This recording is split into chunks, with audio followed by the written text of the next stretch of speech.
Today we're breaking down some of my favorite lighting setups from our most popular TikTok series, Zoom Calls with My Boss.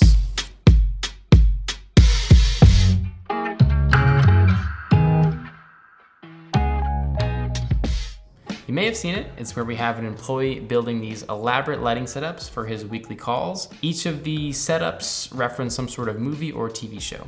We've made 4 installments of this series so far, and 3 of them have some pretty cool lighting techniques that we're excited to share. So our first version was this Blade Runner Matrix collab, obviously under the genre of sci-fi. In Blade Runner 2049, Roger Deakins does a really cool shimmering light effect on the wall. He has light reflecting into mirrors, and then it creates this beautiful reflection. So we tried to recreate this with some cheap mirrors laid on the ground. We filled water on top of them and surrounded the mirrors with basically just gaff tape to kind of keep the water enclosed. And then we took a cheap box fan and we blew the water so it would create this ripple effect. All the while we have a spotlight being pointed at those mirrors and then reflecting the rippling water on the wall behind our Talon. It was really hard to get the angle right, but once we did, it was totally worth it because the effect was exactly what we were looking for. Our main key light on the Talon is a panel light, and that's hitting his face here. We have a grid on there to control spill so it doesn't end up in the background. We also have some negative fill to the right here, just off camera, to make sure we can maintain that sort of dark, moody contrast on our Talon's face. We had one more tube light. You can see the reflection on his jacket here. It's kind of a greenish.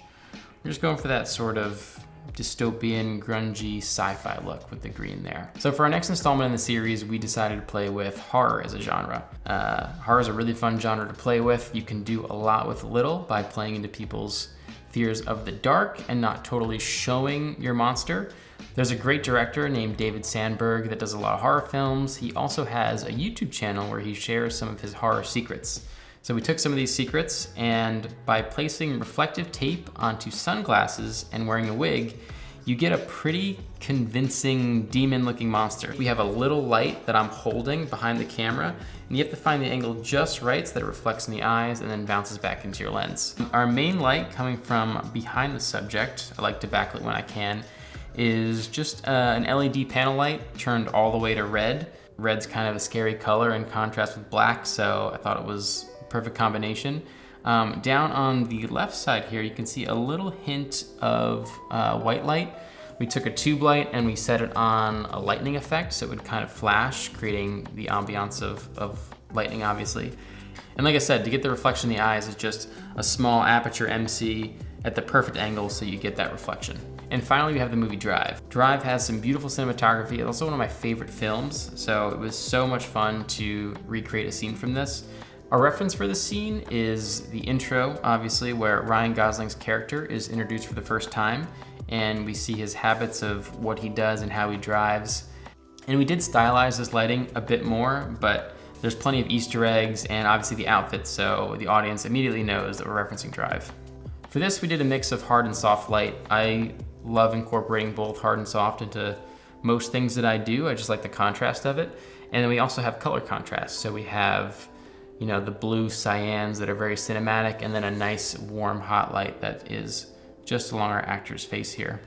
This light right here, the hard edge, is coming from an aperture with a spotlight mount, and we have it really thin, just spotted in to hit that one section of his face and then a little bit of the jacket here, just to pull him out of the background. You can also see a little bit on his hand, which I think looks great. For the blue light, we have a tube light with a pool noodle on. My friend Carlo recommended this to me. If you want to get softer light, you just put a pool noodle onto a tube light and it works great. It also protects the light a little bit if you drop it. So we have that just set to, you know, a nice blue, and you can see that right there on his face and then obviously on his jacket. So this was looking good as is, but to take it a step further, we added another light in the garage back here. So this just further separated our character and created more depth.